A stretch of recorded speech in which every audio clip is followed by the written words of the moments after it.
maybe let's talk about standards versus delusions, what your understanding of what that concept is, and then maybe we can talk about your experience with women and maybe how they've evaluated you as a potential candidate for love. Yeah, and let me add a little bit more to that, Lamin. So I also sent Lamin the screenshot of a social media post that I saw, and it was a dude on Twitter um, making a a point about the delusional standards that women have. So he kind of broke it down to the percentage of men who are actually 6 foot and above, right?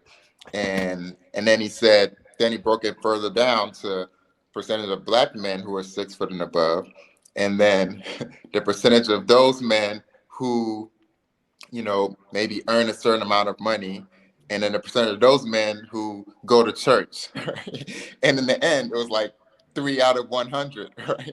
And so I captured a screenshot of somebody who went to school with who was reacting to that post and saying, "Oh man, that sucks." But I'm still holding on to hope for that 6 foot guy. Right? And I was telling Amin, her reaction wasn't, "Oh man, this is some dope data. Let me adjust my standards in light of this new information that I just came across." It was, "Oh, that's an interesting information. It's not what I thought it was, But but I'm I'm gonna gonna double hold on down. to my delusion."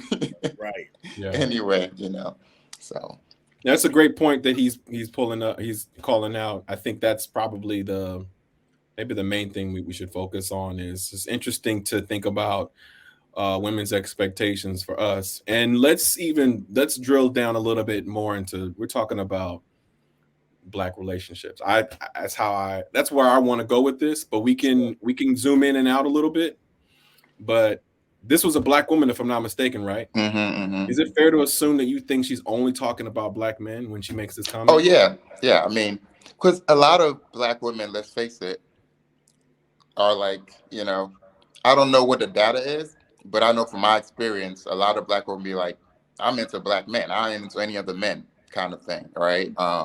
And so black women are very race loyal, in my experience, and there are a lot of them who are like, "I'm looking specifically for a black man," right? But I want him to be 6 foot tall. I want him to have a six pack, and I want him to earn six figures, And then it's like, well, what percentage of black men have that, and so you are, with every kind of criteria and standard, limiting the pool of available men, right, that you can actually get. And I don't know if a lot of black women realize what the data really is, and even if they did know what the data was, Will would they that change even change that the standard, right? standards? Well, I think that what you're pointing to is kind of what you were talking about at the start, Lamin, is this distinction between the standards versus it being delusional thinking, right? And I don't think anyone should say like, "Nah, let's wipe away standards." Um, and I think ultimately, even if it's nothing more than just saying, "I know that I'm a unique individual, and the person I'm going to partner with has to be able to engage with my uniqueness, and vice versa." So like that reality means that there needs to be some standards that show up. Mm-hmm. But in terms of like realistic outcomes or outlooks, I don't think that humans have shown a great desire to really focus on the truth of matters, right? I think we do a great job of convincing ourselves of things, and then making a choice versus actually saying, well, what's the prospects, right? Like what you're talking about, Kojo, with the 6 foot, six pack, um, college degree, Six uh, figures. 6 figure earner, right? Like, let alone just looking at the college debt, that makes that a difficult proposition, right? If we look at the average heights of men in this country, that makes Yeah. that a difficult proposition. Right. Yeah. So we're not even thinking about some people aren't even thinking about it from a perspective of let's look realistically at some of this stuff. Right, right. Yeah. It's kind of like the designer, right? Like, a lot of women want the designer bag, the Yves Saint Laurent and the Gucci and and the Louboutin shoes and all that. And part of it is the value of that for them is that it is scarce, right? It's not everybody can't get it, and it's not just out there like that. So we might be saying, yo, you're limiting the pool of guys that you can actually have, available to you. And perhaps they're hearing, well, that's why I'm doing it, right? Because I want the limited edition dude, just like my purse or the high heels I want to wear. And so that's the aspiration. And I think it seeps into all these other areas of life, right? You think it's a scarcity mindset that they're in when they do that? Well, not scarcity mindset in the sense of um, lack, but in the sense of value, right? It's like I want something that not everybody can get, kind of thing, right? Or I want something that is going to make me look good. I want to be with a dude that I can be like, look at who I'm with. All right. And then there's this notion, actually, Fresh and Fit podcast kind of popularized this. Um, it's a term called hypergamy, and it is a term that it seeks to describe women's nature when it comes to being with men. And it's the notion that women will date or partner across and above, right? But will not really look to go down when it comes to men, right? Whether it's in social status and maybe even, well, probably, yeah, social status, financial, right, means and stuff of that nature. And so that's kind of how, when the more education women attain, the the more limited the dating pool becomes, right? Because, oh, I got a law degree, I don't really want to be with a plumber, right?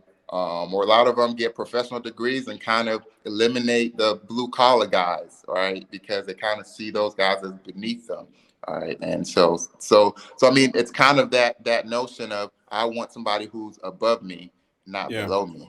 Yeah, It's an interesting. Go ahead. well, no, I was just gonna say I'd be really curious to know where they're getting that data from. Like the because it almost feels like they're playing into. We Oh, lost you there. Selas froze. It's a nice shot of you, Selas. It'll be weird if I'm in the middle now when he comes back. Yeah, You're live. The Excellent. desire. They may settle. The girl Selas is talking about, they may have settled in their mind. That's another huge word for women. It's a trigger word, right? Settle. Settle. Right? That's Kevin Samuel's favorite word for these ladies. Why don't you just But go ahead and just, yeah, but I mean, it comes from that notion of not that they won't settle, but their mindset is I want to be dating laterally or above, but there's also this kind of wall, right, that I'm going to hit at a certain time where I kind of have to decide, okay, I'm either going to have to quote unquote settle or be single for the rest of my life, right? And so if I come across a dude, he may not be the ideal, but he's good enough and he's willing to settle down with me and, protect and provide and do all those things I need him to do, good enough, right?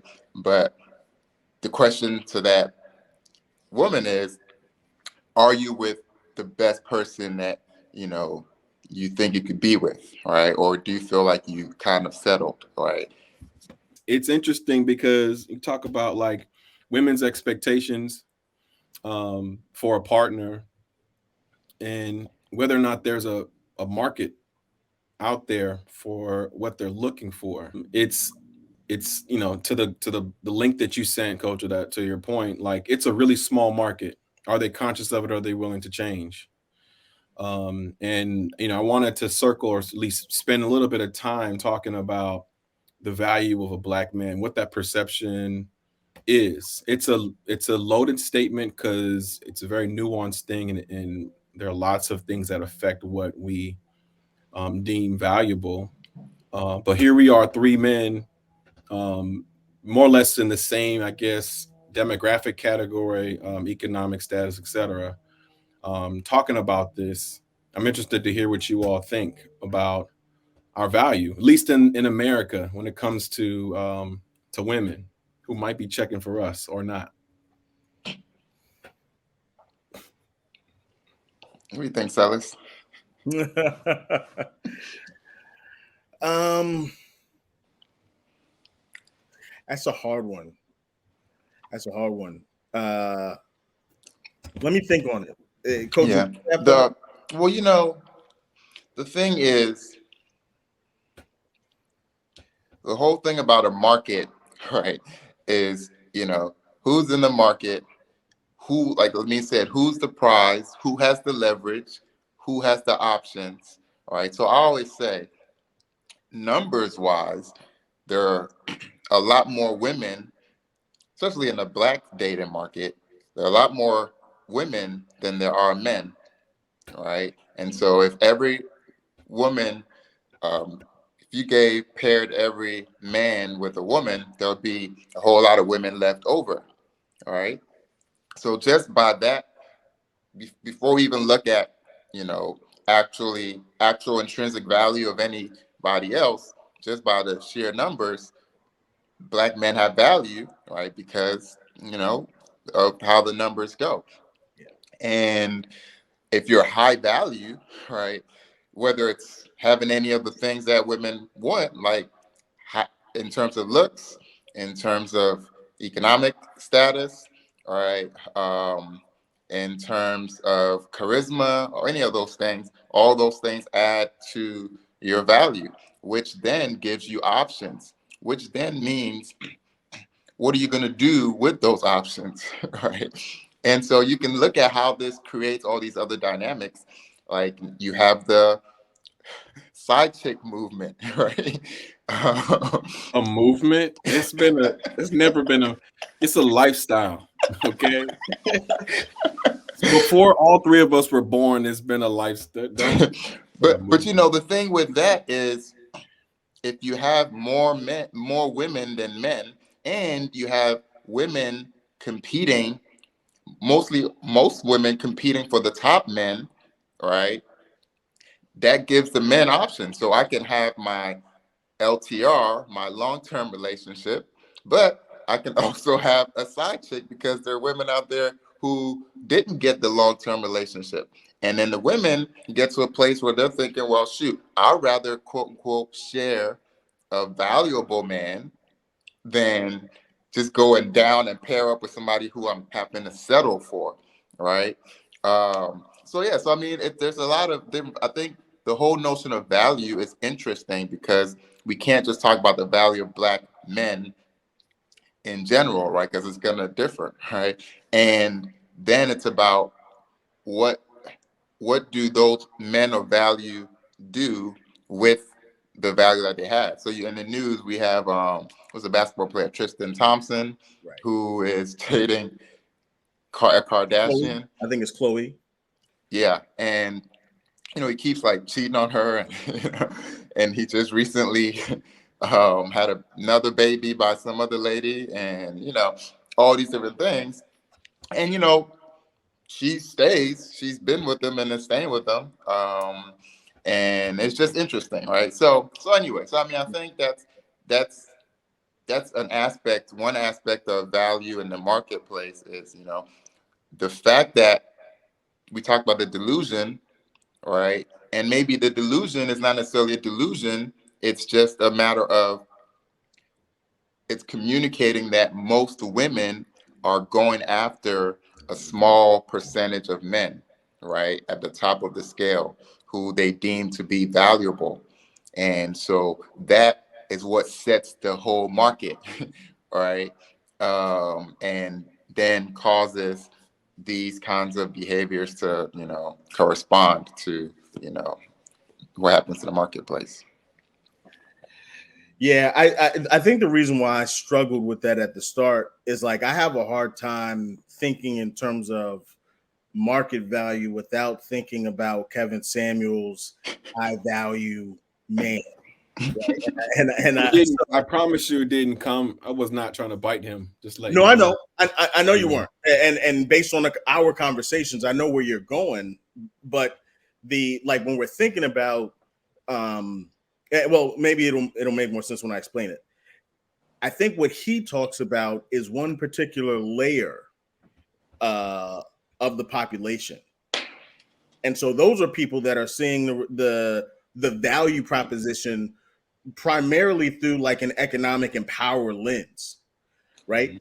But there are so many different layers in terms of what people are placing value in Yep. that there's a range of folk that are not represented in that conversation, And so when he's talking about like, yeah, there are these individuals, or I won't just talk about him. I think in general the idea of black men having options, or successful black men having options, educated black men having options, etc. It is with this idea in mind that the things that I show up, the things that are valuable to me, are valuable to all of the people that are in the pool. And I don't think that's, I think that's in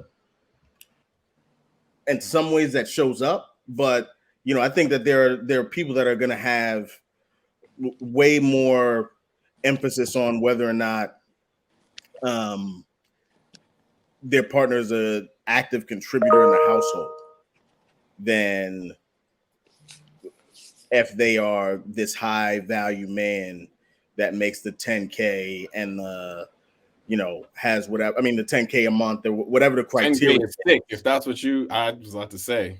Yeah, nah. He's got this whole formula where it's like 10,000 a month and some other Oh, stuff. okay. Like that's, I think that's a segment of the population. That's not the marketplace. That's like you going into Kmart and describing the candy aisle. Like, yeah, there are people that are going in there for candy. There's Yeah. also people that are going in there for carrots. So when I wrote this out, my intention was to talk about black men as a collective, not just the top 1 or 2%. Yeah. So walking down the streets of New York or whatever, or going into a bar somewhere and not showing what you have in your bank account, or on one of these dating sites and presenting yourself the way most of black men on there might present themselves. Just wondering what y'all think our prospects are. So it's yeah, I'm trying to it's hard because there is to me a chasm between these high value men that homeboy's talking about and your average Joe guy, right? And but I don't. I guess Yeah. I'm wondering what's the story. What are the stories and the conversations, the relationships like for the average Joe black man who's trying to find love, namely black love. Yeah. And well, I mean, market values also value to who, right?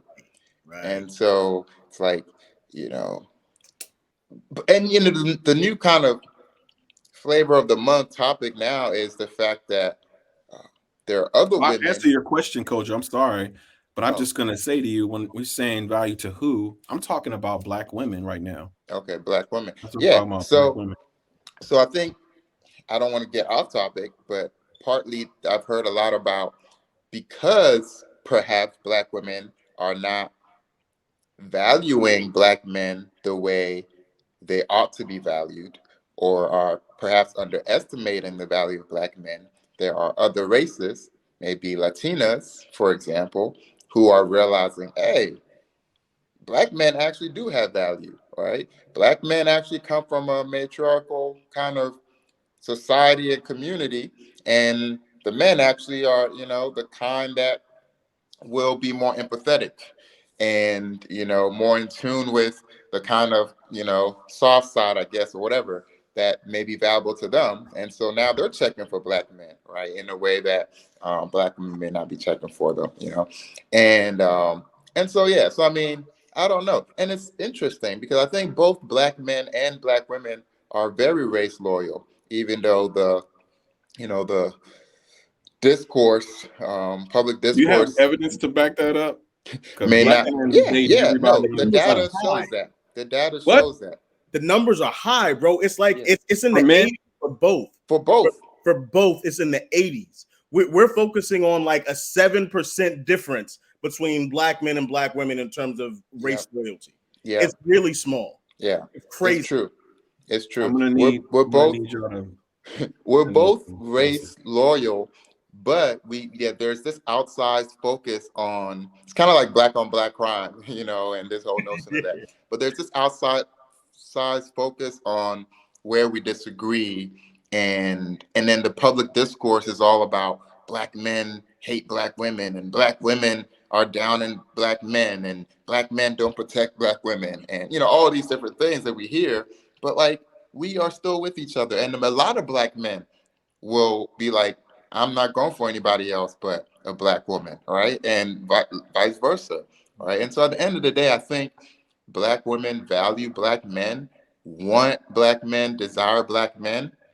But the thing is, they want us to be better, right? Too, and vice versa. And part of it is we've all been through a whole lot of stuff. And one thing that I agree with Kevin Samuels on, he says, if you're black in this country, you need therapy. You need therapy because you got a lot of trauma that you've been through personally, collectively, and it shows up in your relationships and how we deal with each other. And so we need the most. And then when we get with one another, we are not able to give the most to each other because we haven't dealt with all the stuff that we've been through. So I'm gonna stop you right there, Kojo, and I want to um, continue on this path that you guys have paved beautifully for our conversation. We're officially locked into Black love. Let's just clap for it real quick before we. There it is. So it is. We're on it, right? We kind of always been on it, but to what you're saying about therapy, we just talked before we got on this recording. Me and you were talking about um,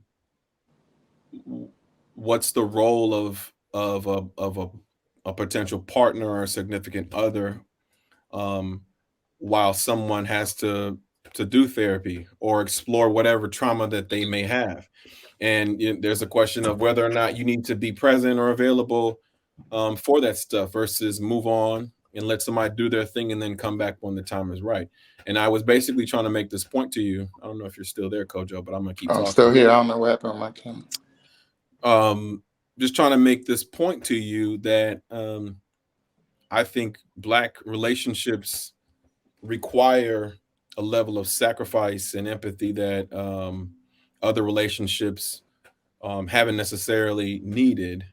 If we want our success rate in terms of like longer relationships to sustain over time to actually be a thing. I don't have any evidence to disagree with what y'all are talking about in terms of most Black people are dating within the Black community, but I almost am positive that there's probably some staggering numbers in terms of like the long term or longevity, at least for our generation, in terms of being in a relationship. And the question to me is, it's like, what can we do to improve that? And I'll use myself as an example. The point I tried to make to Kojo earlier, if we're gonna say, my point is, before I even say what I'm going to talk about, is it goes both ways, right?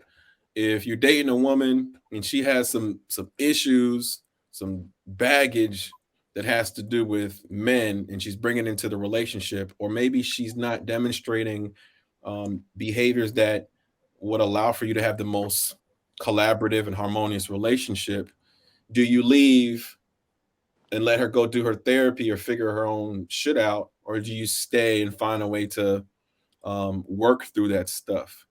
And it's a mindset, and I think leaning into it is probably better than leaning away from it, because in my situation, Selas, my struggle. Mm-hmm. And um, I remember being in Nashville a couple of years ago, making $9.50, bouncing at a place called Kung Fu, and at the end of the night, cleaning toilets. It wasn't until I moved back to the Bay that I touched some decent money and finally getting a job. But I've been with this woman for a long time, and she had to basically go against what some people, you know, would expect for a woman who's doing her thing, which is to wait around for a black man to figure his shit out. And that story right there is it's I am not the only one, right? I already know that. But the question is like I got not the question, but I have to do my part. But then I think there's this patience and hope in something, a collective, effort to kind of make it together that needs to be there, right? So Yeah. I'm making my point, but really I'm just speaking to kind of what I think what Kojo was saying earlier, which is like, do you owe it to anybody to just like wait for somebody to get through their shit? Well, what's so great about what you both are talking about is we're really acknowledging the challenges that are showing up uniquely for Black relationships. Mm-hmm. And the, it was when we were in our mid 20s.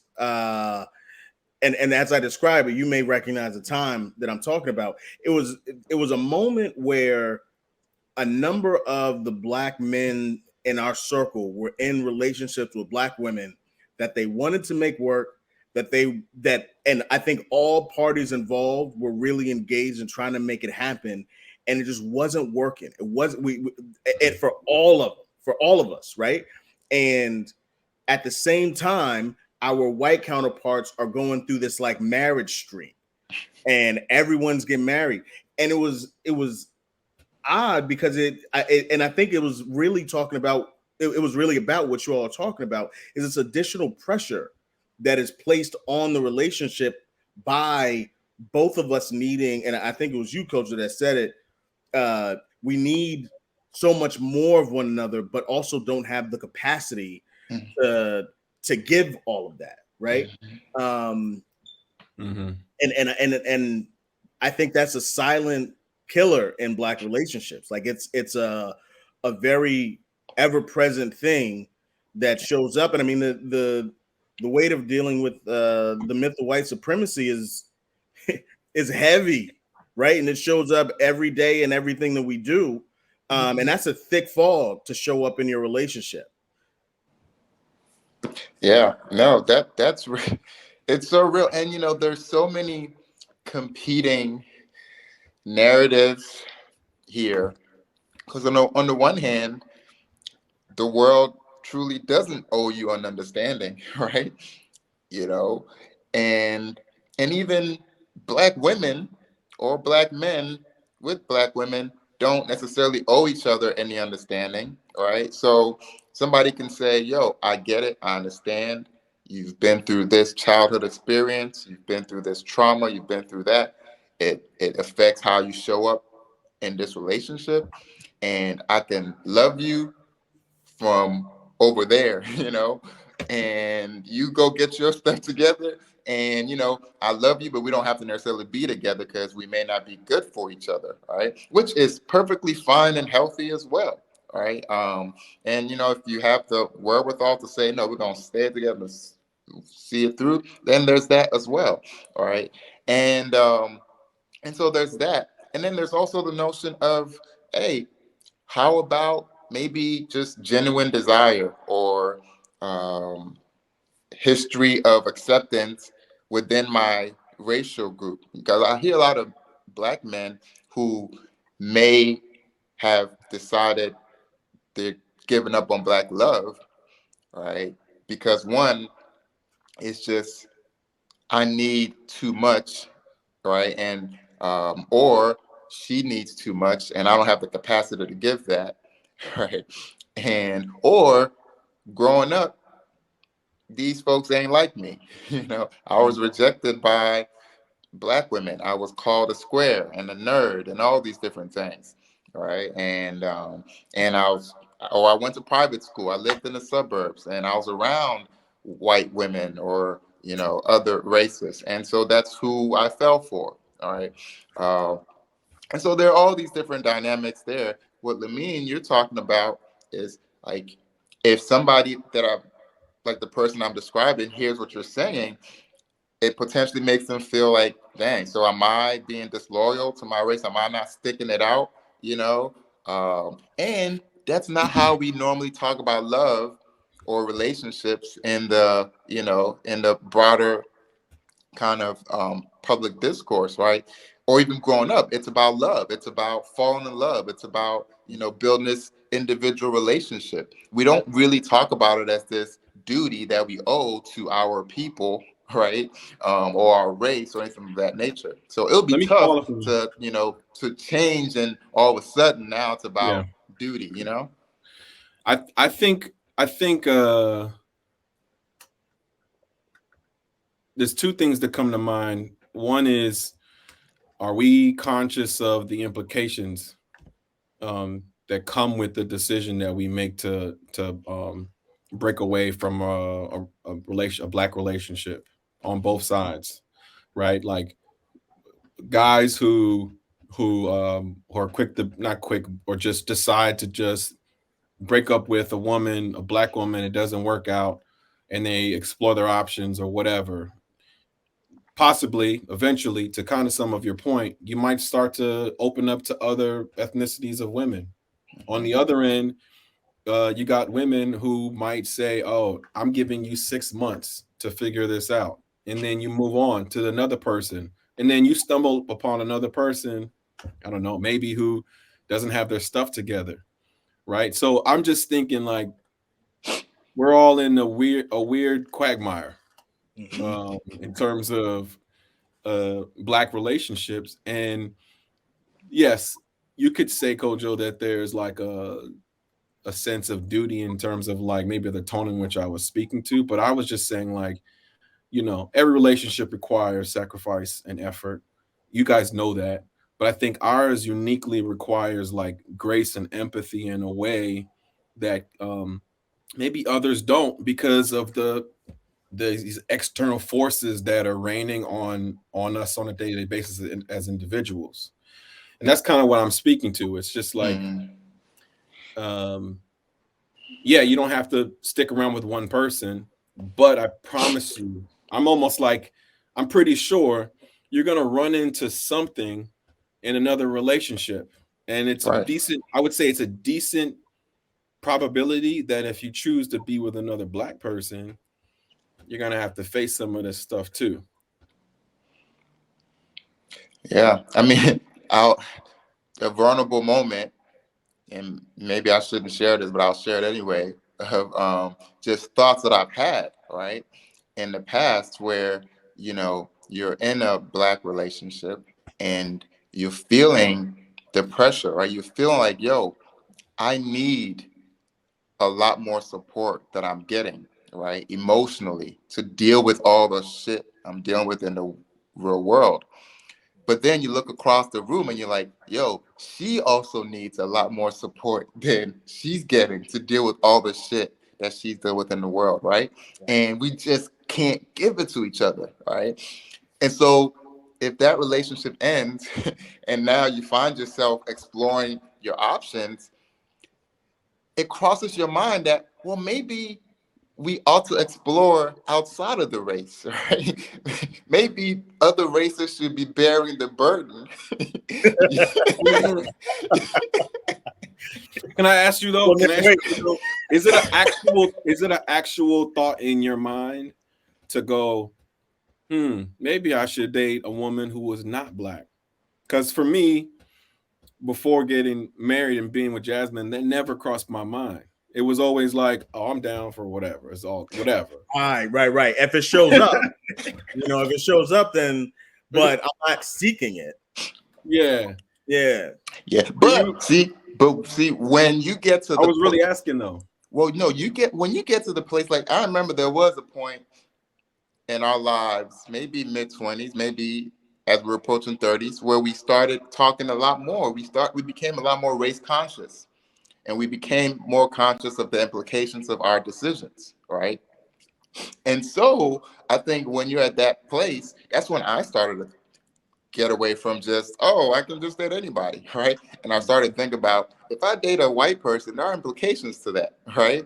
For me, for society, for how other people view me, right? And so I started to be conscious of that. It wasn't just about, hey, we're at the bar and I just see this woman I'm attracted to, and hey, let's, And so yeah, I did think about that, and it was conscious, and I kind of made a decision like, no, I am going with Black love, right? Because Black love is part of the mission and the The purpose, honorable thing to do. the honorable thing to do.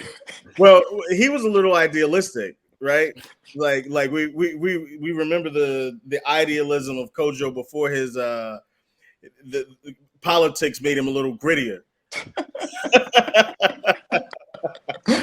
No, yeah, because and that's the thing, man. That shit will bite you in the ass too. I mean, and everything will bite you in the ass, but like idealism will bite you in the ass. You know what I mean? Mm-hmm. And because that's just not the real world, and so there are consequences to everything. All right, and you have to be willing to deal with it. You have, I think, the guy from the Fresh Prince of Bel Air, Carlton. Mm-hmm. He's with a white woman, and he's been in the news recently about basically feeling Hmm. like every time they're out in public, he's getting the looks, right? And he's not invited to the barbecue. And like literally, it's taking a toll on him and his relationship. They tried to not talk about it and bring it and act like it wasn't there, but it got to a point where you just have to admit, like, yo, this is it. And so I bet he was thinking like, hey, I'm escaping some of the struggles, perhaps of Black love, but can you really escape it? Because now you're in a white relationship and it's hanging over the relationship, right? And because she feels it and she sees the looks you guys are getting, and you feel it, and you don't attend the barbecues and all those different things. So you can't escape it, man. It's funny. You use Carlton. I don't even know his real name. So, I apologize. I apologize to him sincerely. But let's use him as an example with the link that you sent me. I forgot the name of what the thing is, but it's like um an assessment to help determine how many Black men fit into a woman's Criteria and standards. criteria. I just mix category and criteria together. Mhm. Anyway, and just thinking about him, like he's short. Mhm. He's short. He has a different type of swagger. He has like a country club swagger. And I'm just wondering how many Black women that he is interested in would actually be interested in him. And then what should he do with that? Right. What does he do?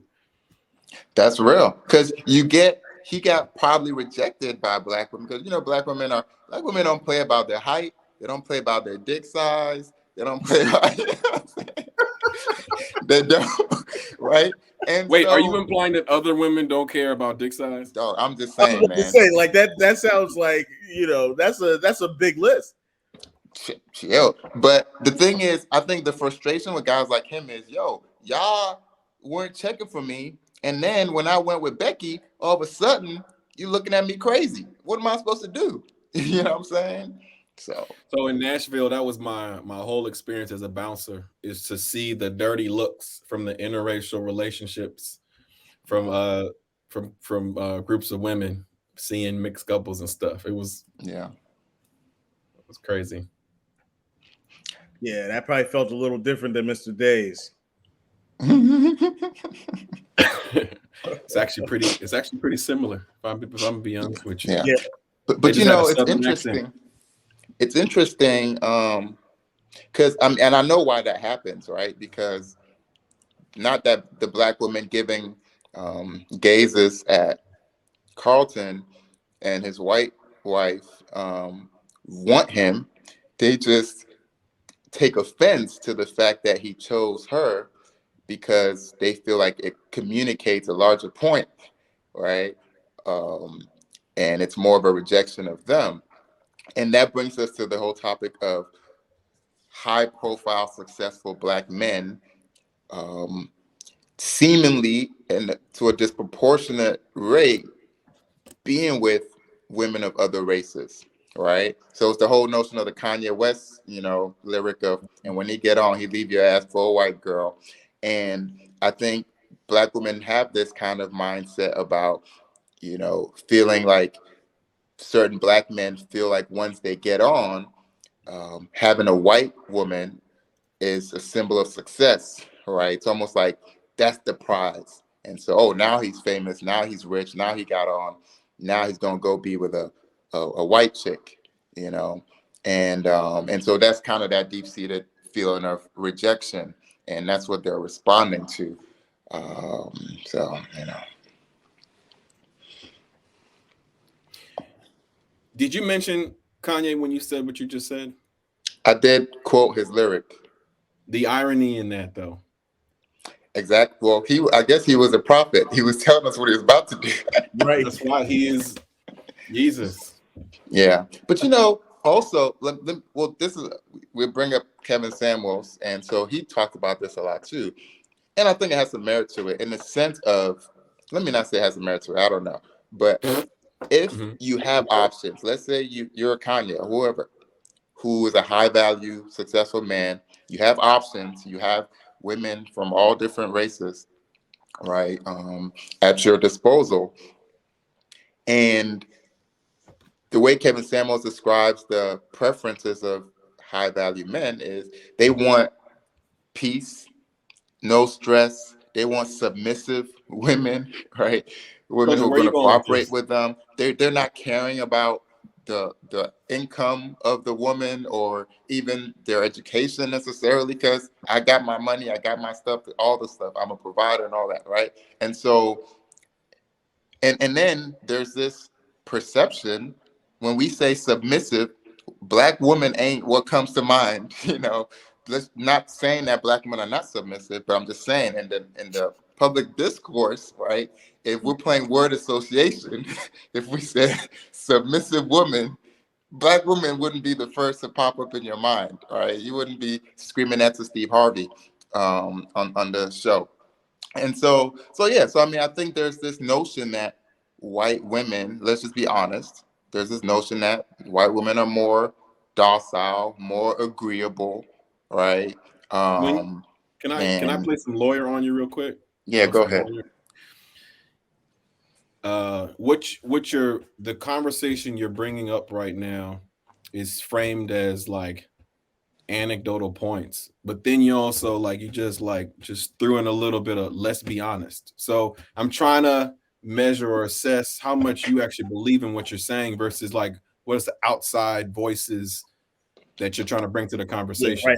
Like the difference between Kojo and the culture, right? Like the Yeah. culture Well, says this. yeah. Well, this is, and these conversations are tough to have because on the one hand, you understand you don't have all the data, right?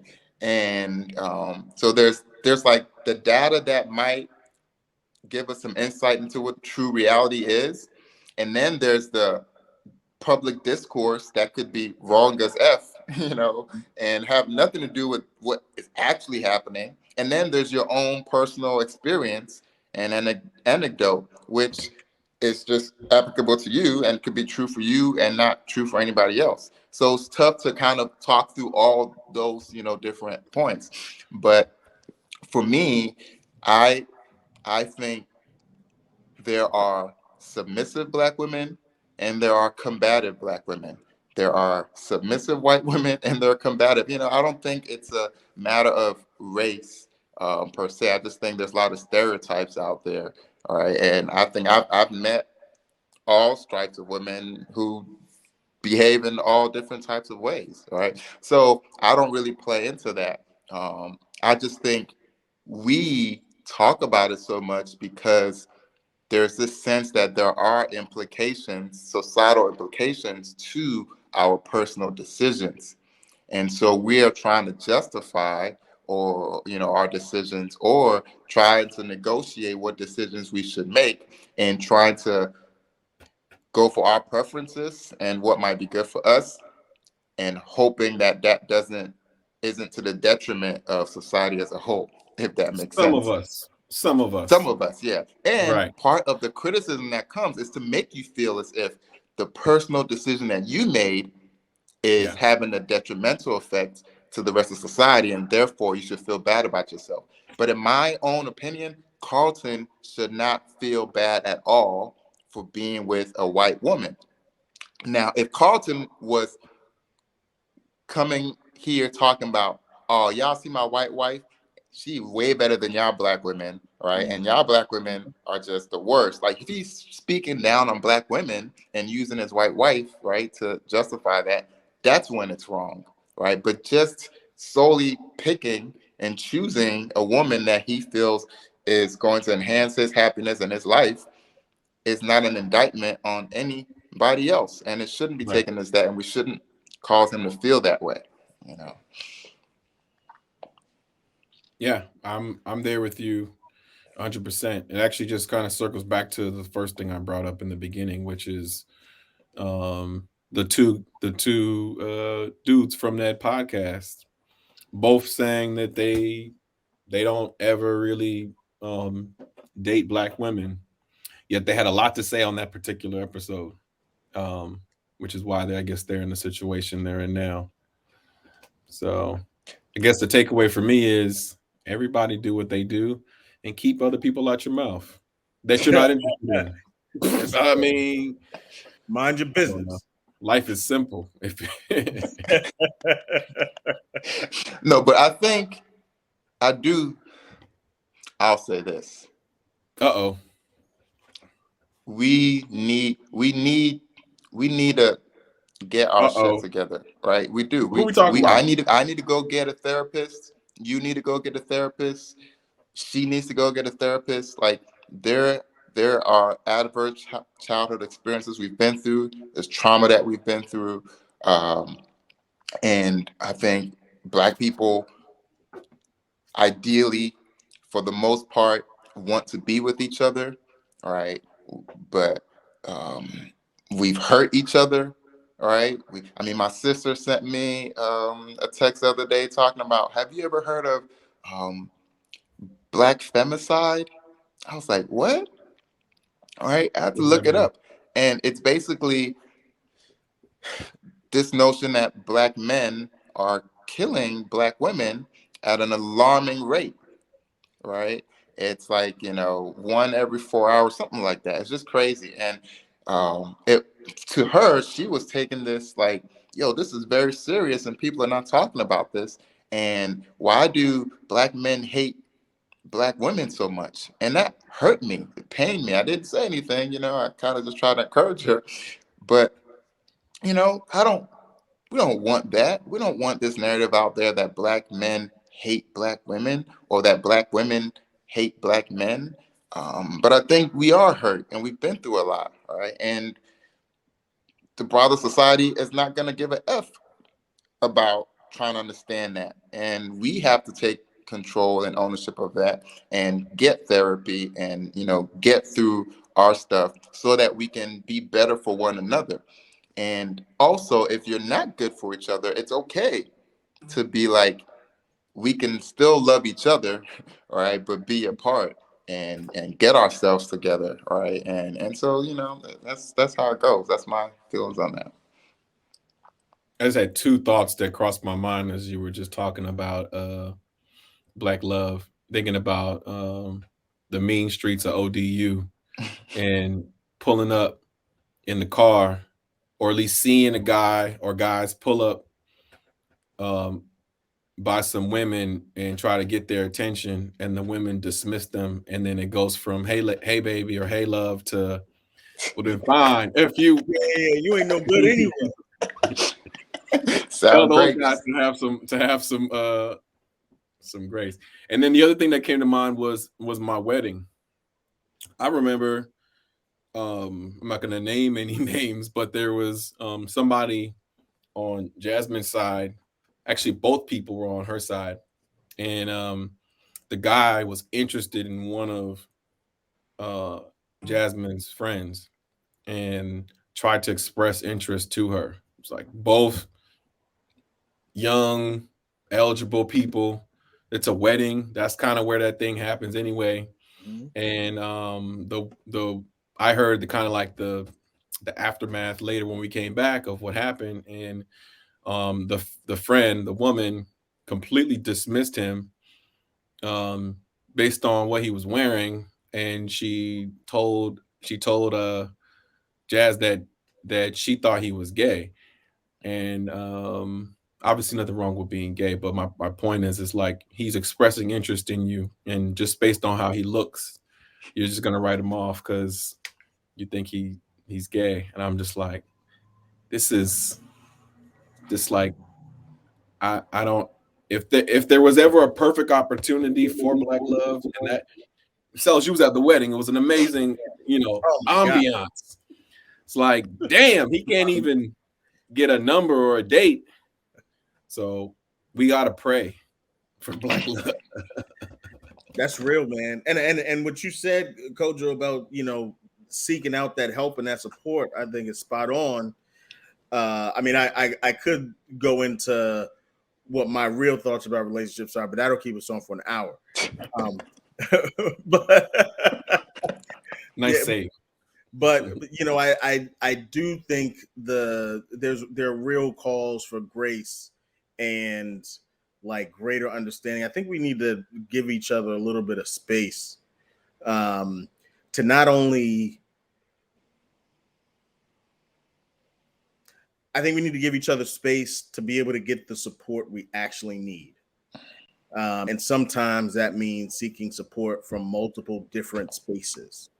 And so that when we have relationships where we're told that we're supposed to be everything to our partner, where we're told that we're supposed to be completing one another and fulfilling all of our needs, having one thing that one person can't do ends up being a deal breaker, right? Which is unrealistic. I think we need to be able to have a little bit of freedom to be able to really get the support we need holistically to be whole people. And I think a lot of us are caught in a cycle of being damaged, and whether intentionally or unintentionally damaging somebody we're trying to love. And that makes it really difficult to have nice things as it were. Yeah. And also, like, dog, I mean, relationships are a bit complex in the way they form. And, I think we underestimate genuine desire, right? And romance and, those kinds of things. They play a part, or at the very least, you have to set your own criteria. What are you really looking for, right? If you're just in it for provider, protector, or if you're in it for money, if you got to be honest about that, right? But a lot of people don't haven't quite set that, for themselves. And so on the one hand, they want this Disney, butterfly in my stomach, feeling. But then they're also looking at, I want, 6 foot or six figures or financial and all these different things. And it's like, it complicates things. Sometimes maybe you chose a person because of their financial status, but they don't give you the butterflies. But now you're in a relationship with them and you're complaining about not having the butterflies, and it's their fault. Well, I'm gonna be honest with you. All these hardworking blue collar black men ain't gonna give you the damn butterflies. So just, hey man, you want an honest dude who's gonna show up and take care of his family, or do you want some damn Khloe Kardashian is still chasing butterflies? Yeah. So this is how I feel about that. Yeah. And in this Instagram world and in this, public display, not public display of affection, like, public display of, like, literally your partner is an accessory, and so you have this unrealistic, just dating market and standards, and but at the end of the day, you have to live in that on a daily basis, So Tristan Thompson might seem dope, on your Instagram picture while you're on vacation, but you got to deal with the babies and the baby mamas, Right. So Tristan got plans when he get off the plane. Right. And I mean, you got a whole host of chicks During the All-Star break, man, they flying out to wherever city that All-Star game is, right? And they're not going there because these dudes got great personalities. Right? And now we're You know? jumping into future topics for next for our next episodes. So yeah. So no, that's the thing. That's the thing. If you're going to go for the Yves Saint Laurent purse, you got to know that a whole lot of other women also want that same purse. And if you're quote unquote lucky enough to get that purse, you're gonna have to do some stuff to keep it and protect it, right? From all these people that want it. If you want something of value, right, by definition, it means that other people want it as well. And so therein lies the struggle and the challenge, right? Of, your man, and if your man knows he's a valuable man and he has all these other options, is he gonna be loyal and faithful to you? So those are all future topics we're gonna talk about, audience. You gotta stick around with us because we can talk about monogamy.